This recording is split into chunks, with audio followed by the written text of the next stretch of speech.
So why? Right. Why aren't we having sex? And I think the way you approach it too, like, don't just say that. Hey, why aren't we having sex? Why? Probably not going to get the outcome that you want there, right? Is your spouse not interested in sex? We've got answers and solutions. Hey, we're Chris and Megan Rhea from No Small Life, here to help you create a life you love, no matter what you walk through. Let's dive in. We hear from couples all the time. We have a great marriage, we do fun things, but my partner or my spouse is just disinterested in sex. And I don't know what to do. Yeah. So today in this video, we're gonna give you 6 reasons why your spouse might be disinterested in sex, and then 6 solutions to those problems. Number 1 is this. There might be something physical going on, right? There are a host of reasons in our bodies that we might not feel very sexual, feel very turned on, right? So the solution is to go see a doctor. Yes. Right? The solution is to get to the bottom of what's going on with you, because there are a million supplements out there that you can take, reasons that you can explore, but we can't recommend that for you personally because we don't know what's going on inside of your body. So here, control what you can control. Go see a doctor, get to the bottom of what's going on for you so you can get a solution. And then the other things that are within your realm of control are just taking good care of yourself, right? Getting outside, getting some exercise, eating right. Yeah. Those things can greatly affect your sexual health. Increase your libido, for sure. Yep. Maybe something emotional is going on. And maybe you're not feeling connected to each other in this season.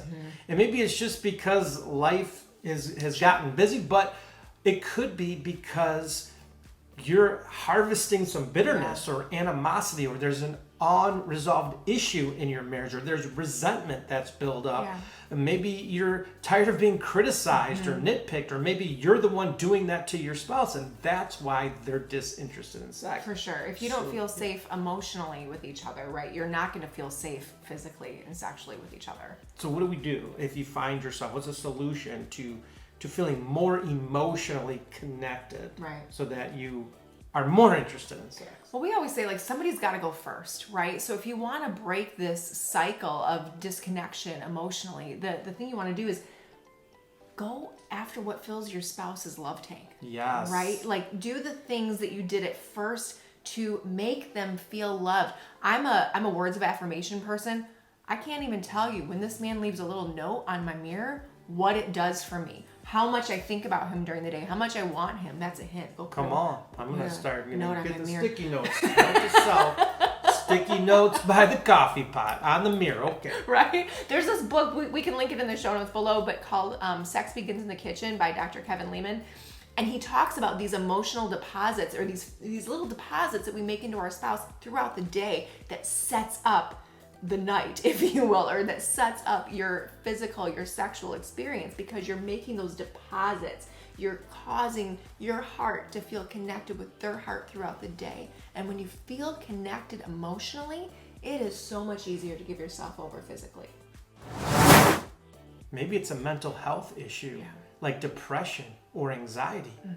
And one of the spouses is dealing with that, and that's causing them to be disinterested or not interested in sex. I know I had a 10-day anxiety attack that would not quit back in 2017. And there was no way I was having sex in those 10 days. It was just the furthest thing from my mind. Physically, I couldn't do it. I was overwhelmed with anxiety, and my body was going nuts. I ended up in the emergency room. So there could be a level of depression or anxiety that's causing disinterest in sex. Yeah, and even some circumstantial depression. Like, I know when we walked through infertility, and this kind of ties into the first point about there might be something physical going on. But a lot of times when you're walking through a physical health issue, man, it can lead to depression. It can lead to anxiety. It can trigger those things. And so getting to the bottom of that, like you said, is going to really help there. So the solution there would be make it a point with a therapist. Yes. Go talk to a therapist. And maybe that therapist, they can help you overcome some of that anxiety or depression just by talking through it. They might also recommend that you get on some medication for a season. There's no shame in that. It's not harmful. If that's what you need to have more interest in life in general, more joy in sex, I think that's the solution for that issue. Pornography might be an issue.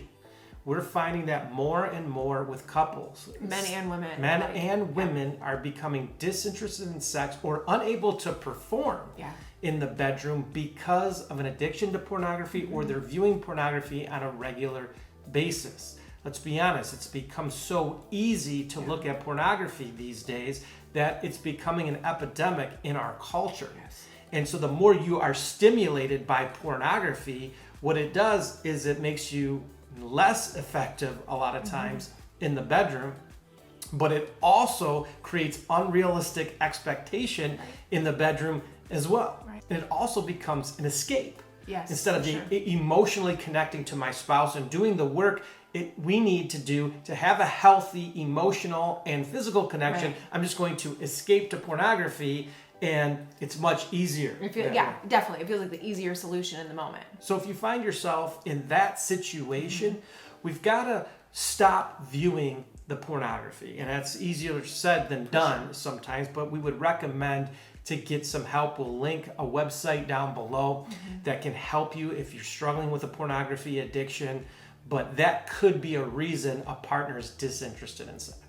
And culturally, guys, we've just dismissed this as something that's really normal, socially acceptable. Everybody's viewing porn. Everybody's bringing it into their marriage. It is harmful. Yeah. It is very harmful for your marriage. And you're not saying that in a judgy way. There is no judgment. There is no shame. I'm imploring you, friend. I'm just saying, hey, there's a harmful substance in your home, right? Let's get it out. If there was mold in your walls, be like, dude, let's clean your house. You're gonna feel better. This is harmful, and I know how simple it is, and I know how addictive it is, but if you can get to the bottom of it and get this healed and get this out of playing into your marriage, your sexual fulfillment will be so much higher in your own marriage when you don't involve anything else but your partner. Stress and exhaustion may be kicking in. Okay, we are adults. We know that life gets busy fast. Other people want to get on our calendars, right? At the end of the night, we're exhausted. It is so much easier just to flip on, any kind of streaming thing and just veg out than it is to muster the energy to connect. Maybe you're in a season that you have littles pulling on you all the time, or work is busy, right? I mean, we have friends that are working 12, 15-hour days. Like they're coming home like, I need 5 minutes to sleep and to eat something before I could just get up and do it all over again. So that could be a very big factor playing in. So what's the solution? To schedule sex. Schedule sex. Yeah. It doesn't sound sexy all the time, but put it on the calendar. Put it on the calendar, because I don't know about you, but if it's on the calendar, I'll make it happen, right? There's a reason we schedule haircuts and dentist appointments, right? And not that sex has to be that utilitarian, but if it's a priority, you can schedule it. And then when you do, if you know you're exhausted at 10 o'clock at night, don't schedule sex then, right? We have friends that work from home. They send their kids off to school Tuesday mornings. They don't start work until 10 because they schedule sex then. Hey, you do you, right? You can schedule before a date night when you still have energy. You can do different things in there to make it work for you. Maybe there's a hygiene issue or an unattractive habit that your spouse is doing or you're doing that's causing your spouse to be disinterested in sex. Yeah. Maybe you need to shower a little bit more. Maybe that's an issue that you don't even know about. Maybe you have bad breath chronically and don't know about it. Right. Maybe there's a habit like you're a smoker or you chew tobacco or you drink. Toenails in bed. I don't know. Don't do that. Or you have long fingernails or long toenails. Maybe true. there's something that's happening that you're doing, maybe even unintentionally, that's causing your spouse to be like, I love that person, but I just don't want to be physical with that person. So the solution to that is having a conversation about it. Is there something that I'm doing that's not attractive Yes. to you? Is there a habit you don't like?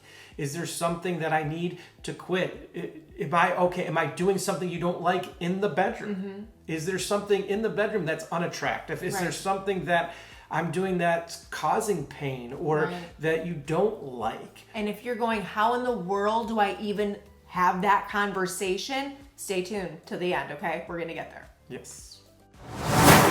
Sex has become boring or predictable, right? Or maybe even it feels selfish, like one or the other of you are very selfish in the bedroom. Yes, that happens. Yeah. That can happen a lot and can be a big turnoff in the bedroom for sure. Yeah. Especially when you're married a long time and you know each other well. We believe mahogany? Mahogany. Not mahogany. Monogamy is actually, sex gets better and better in time only if you work on it. Yes.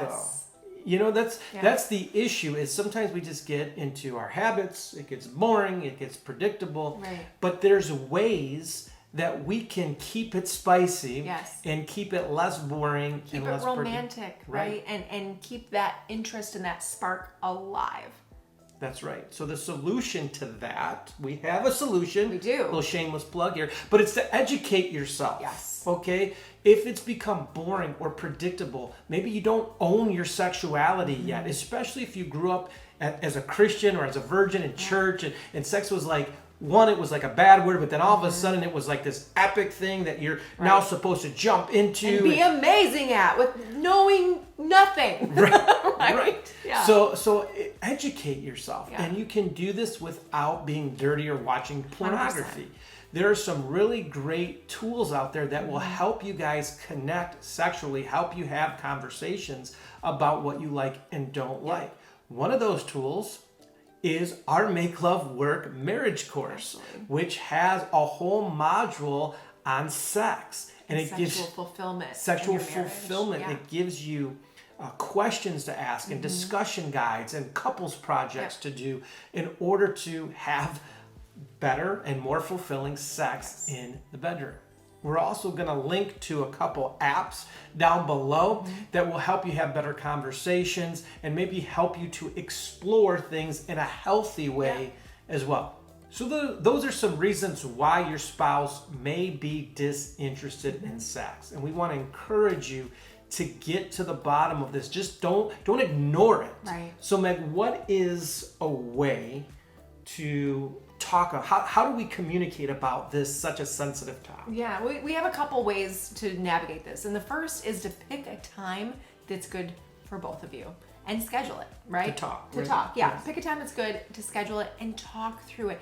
What this will do, instead of just springing it on your partner in a moment that feels tense, like you don't want to have this conversation after one of you have just turned each other down, right? You don't want to just aggressively go after this because this is tender.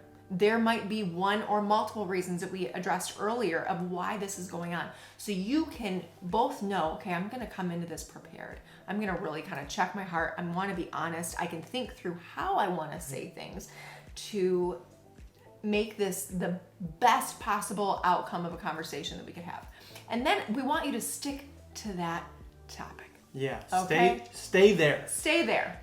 It is so easy to get historical when you're talking about this. A sexual conversation or sexual-based conversation could lead to, well, you didn't do the dishes. Well, then you never made the car payment and blah, blah, blah. And I don't want you and you. Okay? Stick to one topic and let's find a solution there.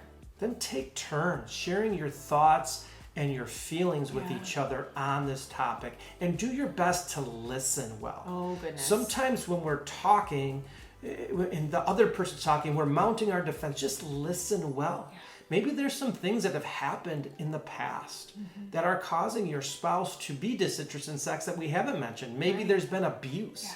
Maybe there's been trust issues in your own relationship that are leading to this. So we really want you to have this open and honest and transparent dialogue in a safe environment without getting defensive or creating an insecurity in one another.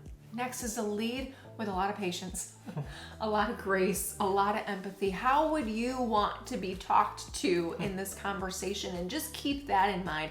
How would I want my spouse to be approaching me right now? And then you can show up to this conversation, both of you with the same goal. Right. The goal is to have a stronger sexual connection. How can we do that? You guys are on the same team and you can create solutions together. If you found this content valuable, please like and subscribe to this channel. We are releasing content every week here at No Small Life to help you create the life that you love. And we'd love to have you on this journey with us because we have a lot of valuable things to share with you. So have a great day, everyone, and remember, your life is not small.